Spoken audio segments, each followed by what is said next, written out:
நம்ம பார்க்க போற இந்த ஆழமான அலசல் பாத்தீங்கன்னா இந்த இடத்துல இருந்து தான் ஆரம்பிக்க போகுது. இப்போ கொஞ்சம் விரிவாக பார்ப்போம். காட்டின் வளம் தான் நாட்டின் வளம்னு சொல்லுவாங்க இல்லையா? வாங்க கவிஞர் சுரதாவோட அந்த கவிதைக்குள்ள முதல்ல போலாம். போலாம். காடு அப்படிங்கிறது வெறும் மரங்களோட கூட்டம் மட்டும் கிடையாது. அது பாத்தீங்கன்னா ஒரு தேசத்தோட வளத்தை குறிக்கிற அளவுக்குள். அதனாலதான் சுரதா காட்டை ஒரு நிலப்பரப்பா மட்டும் பார்க்காம உயிரோட்டம் உள்ள ஒரு உலகமா பாக்குறாரு. அதாவது இந்த கவிதைய சுரதா கிளிக்கண்ணி அப்படிங்கிற பாவகையில எழுதியிருக்காரு. ஒரு கிளிய பார்த்து பேசுற மாதிரி பாடுறது. நான் அந்த வரிய பாடுறேன், நீங்க அதோட விளக்கத்தை சொல்லுங்க. சரி, சொல்லுங்க. முதல் வரி, கார்த்திகை தீபம் என காடெல்லாம் பூத்திருக்கும், பார்த்திட வேண்டுமடி கிளியே பார்வை குளிருமடி. எனக்கு ஒரு சந்தேகம், காடுனாலே கொஞ்சம் பயமா இருட்டாதானே இருக்கும், ஆனா இவர் கார்த்திகை தீபம்னு சொல்றாரு. அதுதான் சுரதாவோட சிறப்பு. அதனாலதான் அவர் உவமை கவிஞர்னு அழைக்கப்படுறாரு. இப்போ கார்த்திகை மாசத்துல வீடுகள்ல அகல் விளக்கு ஏத்துவோம் இல்லையா? ஆமா, ஏத்துவோம். அந்த மாதிரி இந்த அடர்ந்த காட்டுக்குள்ள அங்கங்க பூத்திருக்கிற மலர்கள் பாத்தீங்கன்னா ஏத்தி வச்ச கார்த்திகை தீபங்கள் மாதிரி அவருக்கு தெரியுது. அத பாக்கும்போது பயம் வராது, கண்கள் தான் குளிரும் அப்படின்னு சொல்றாரு. ஓ, பயத்தை ஒரு வெளிச்சமா மாத்திர உவமை. சூப்பர். அடுத்த வரி பாப்போம். காடு பொருள் கொடுக்கும், காய்கனி ஈன்றெடுக்கும், கூடி கழித்திடவே கிளியே குளிர்ந்த நிழல் கொடுக்கும். இது ஒரு தாய் மாதிரி காட்ட உருவகப்படுத்துற மாதிரி இருக்கே. சரியா பிடிச்சிட்டீங்க. இப்போ ஈன்று அப்படிங்கிற வார்த்தைக்கு தந்து அப்படின்னு பொருள். ஒரு அம்மா எப்படி தன் குழந்தைகளுக்கு அள்ளி தருவாளோ அது மாதிரி காடு எல்லா உயிர்களுக்கும் உணவா காய்கனிகளை கருது. அப்புறம் தங்குறதுக்கு நிழலும் தருது இல்லையா? ஆமாங்க, எல்லாரும் ஒன்னா சேர்ந்து மகிழ குளிர்ந்த நிழல்லையும் எந்த எதிர்பார்ப்பும் இல்லாம காடு தருது. அருமை. அடுத்ததா காட்டுக்குள்ள நடக்கிற அன்றாட காட்சிகளை சொல்றாரு. குரங்கு குடியிருக்கும் கொம்பில் கனி பறிக்கும், மரங்கள் வெயில் மறைக்கும், கிளியே வழியில் தடை இருக்கும். இங்க கொம்புன்னு மரக்கிளன்னு தெரியும், ஆனா வழியில தடை இருக்கும்னு ஏன் சொல்றாரு? ஏன்னா காடுங்கிறது நாம நினைக்கிற மாதிரி சாதாரணமா நடந்து போற பூங்கா கிடையாது. அங்க மரங்கள் ரொம்ப அடர்த்தியா உன்னோட ஒண்ணு பின்னி பிணைஞ்சிருக்கும். ஓ, அப்போ வெயில் கூட உள்ள வர முடியாதா? கண்டிப்பா. பகல் நேரத்திலேயே சூரிய ஒளி தரைய தொட முடியாது. அந்த அளவுக்கு அடர்ந்த மரங்கள் காட்டுக்குள்ள போறவங்களுக்கு ஒரு தடையா இருக்கும். இது இயற்கையோட ஒரு பாதுகாப்பு அரண் மாதிரி. இயற்கையோட பாதுகாப்பு அரண், நல்ல வார்த்தை. அடுத்த வரி பாத்தீங்கன்னா ஒரு முழுமையான உணவு சங்கிலியே கொண்டு வராரு. பச்சை மயில் நடிக்கும், பன்றி கிழங்கெடுக்கும், நட்சர வங்கிலங்கும், கிளியே நரியலாம் ஊழையிடும். இது அப்படி ஒரு சினிமா காட்சி மாதிரி கற்பனை பண்ணி பாருங்க. ஒரு பக்கம் மயில் ஆடுது, இன்னொரு பக்கம் காட்டு பன்றி மண்ணை தோண்டி கிழங்கெடுக்குது. அந்த பன்றிய பார்த்து பாம்பே பயப்படுதுன்னு சொல்றாரு இல்லையா? ஆமா. நச்சரவம் அப்படின்னா விஷமுள்ள பாம்பு. அந்த விஷப்பாம்பே பன்றிய பார்த்து நடுங்குது. இன்னொரு பக்கம் நரி ஊழையிடுது. ஒரு காடு எவ்வளவு உயிர்ப்போடா இருக்குன்னு பாருங்க. நிஜமாவே அதை படிக்கும் போதே சத்தம் கேட்கிற மாதிரி இருக்கு. அடுத்ததா எனக்கு ரொம்ப பிடிச்ச வரி, அதிமதுரத்தழையை யானைகள் தின்றபடி புது நடை போடுமடி கிழியே பூங்குயில் கூவுமடி. யானை புது நடை போடும்னு சொல்றது ரொம்ப கியூட்டா இருக்கு. இந்த அதிமதுரம்னா என்ன? அதிமதுரம்னா ரொம்ப மிகுந்த சுவைன்னு அர்த்தம். யானைகள் காட்டுல இருக்கிற அந்த சுவையான தழைகளை வயிறு முட்டை சாப்பிடுது. இப்போ நமக்கு பிடிச்ச சாப்பாட்டை நாம நல்லா சாப்பிட்டா எப்படி ஒரு மிடுக்கா நடப்போம்? ஆமா, ஒரு சந்தோஷமா நடப்போம். அதே மாதிரிதான் அந்த யானைகளும் சாப்பாட்டு மகிழ்ச்சியில ஒரு புதுமையான நடைய போடுதுங்க. அத பாத்துக்கிட்டே குயில்கள் இனிமையா கூவுது. செம்ம. இப்ப பாட்டோட கடைசி வரைக்கும் வந்துட்டோம். சிங்கம், புலிகரடி, சிறுத்தை, விலங்கினங்கள் எங்கும் திரியும் அடி கிளியே இயற்கை விடுதியிலே. காட்ட ஒரு இயற்கை விடுதின்னு சொல்றாரு.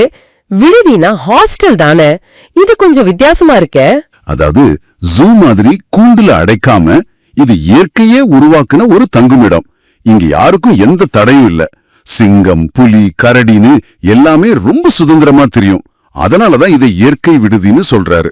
ரொம்ப அழகா விளக்குனீங்க. இப்ப சொல்லுங்க, தேர்வுக்கு தயாராகிற மாணவர்களுக்கு இதுல இருந்து என்னென்ன முக்கிய குறிப்புகள், அதாவது புல்லட் பாயிண்ட்ஸா நம்ம சொல்லலாம்? கண்டிப்பா. முதல் பாயிண்ட், இந்த காடு பாட்டை எழுதுனது சுரதா. அவரோட இயற்பெயர் ராசகோபாலன். ஓ, அவர் பாரதிதாசன் மேல ரொம்ப பற்று வச்சிருந்தாரு இல்லையா?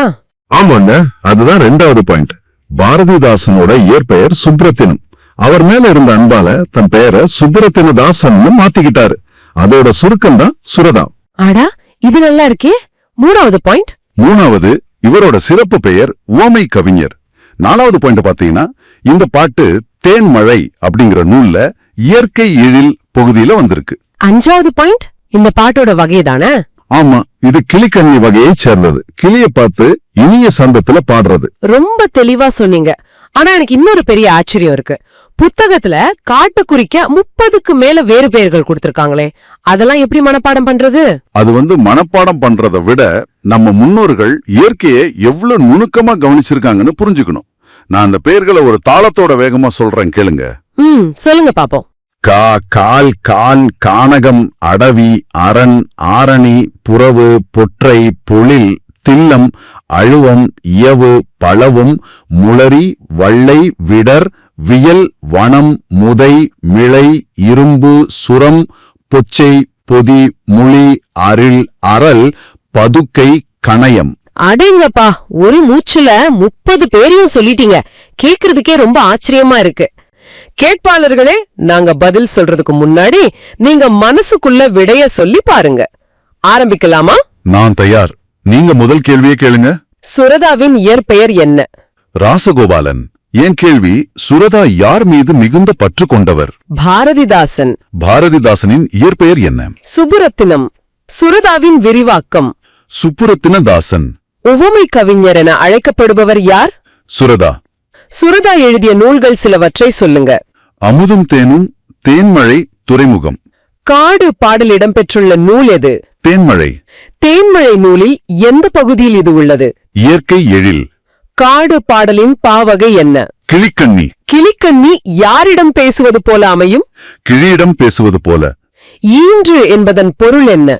தந்து. கொம்பு என்பதன் பொருள் என்ன? கிளை. அதிமதுரம் என்பதன் பொருள்? மிகுந்த சுவை. நச்சரவம் என்பதன் பொருள் என்ன? விடமுள்ள பாம்பு. விடுதி என்பதன் பொருள்? தங்கும் இடம்.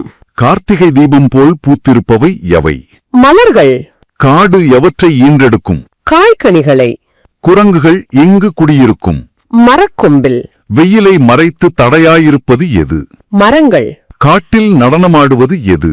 பச்சை மயில். கிழங்கை தோண்டி எடுப்பது என்ற விலங்கு? பன்றி. பன்றியைக் கண்டு கலங்குவது எது? பாம்பு, அதாவது நச்சரவம். ஊளையிடும் விலங்கு எது? நரி. அதிமதுரத் தழையை உண்பது எது? யானை. காட்டில் கூவும் பறவை எது? குயில். இயற்கை விடுதி எனப்படுவது எது?